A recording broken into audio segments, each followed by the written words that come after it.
پیارے نبی صلی اللہ علیہ وسلم اپنی قبر میں زندہ ہیں، لیکن آپ کی زندگی دنیاوی زندگی نہیں ہے، برزخی زندگی ہے۔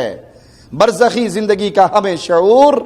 نہ قرآن نے دیا ہے نہ حدیث نے دیا ہے۔ رسول اللہ صلی اللہ علیہ وسلم کی حدیث جو مسلم میں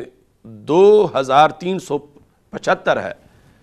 سرکار فرماتے ہیں مررت علی موسیٰ لیلۃ اسری بی، جس رات مجھے معراج کرائی گئی اس رات میں حضرت موسیٰ علیہ السلام کے پاس سے گزرا، عند الکثیب الاحمر، سرخ ٹیلے کے پاس، تو میں نے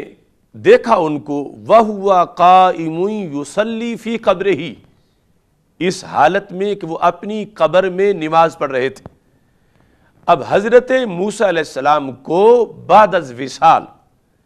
جنہیں ایک طویل زمانہ گزر چکا ہے اور ہیں بھی وہ قبر میں،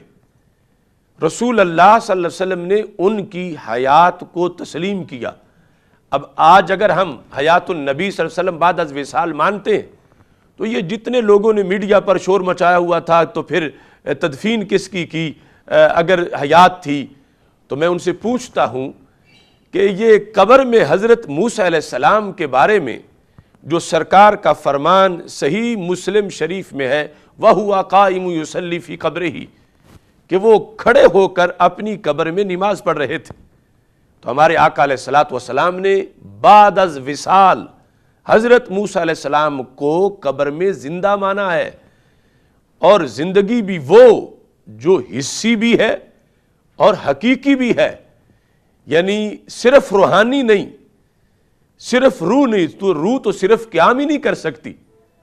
صرف جسم ہو اور اس میں روح نہ ہو وہ تو کھڑا ہی نہیں ہو سکتا،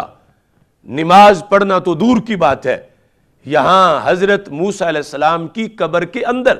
حضرت موسیٰ علیہ السلام کے دو فنکشن ہمارے نبی علیہ السلام نے بیان کیے، ایک ہے قیام، دوسرا ہے صلاۃ، یعنی کھڑے ہو کے نماز پڑھنا، وَهُوَ قَائِمٌ يُصَلِّي فِي قَبْرِهِ، تو یہ صرف روحانی زندگی نہیں، یہ جسمانی زندگی ہے۔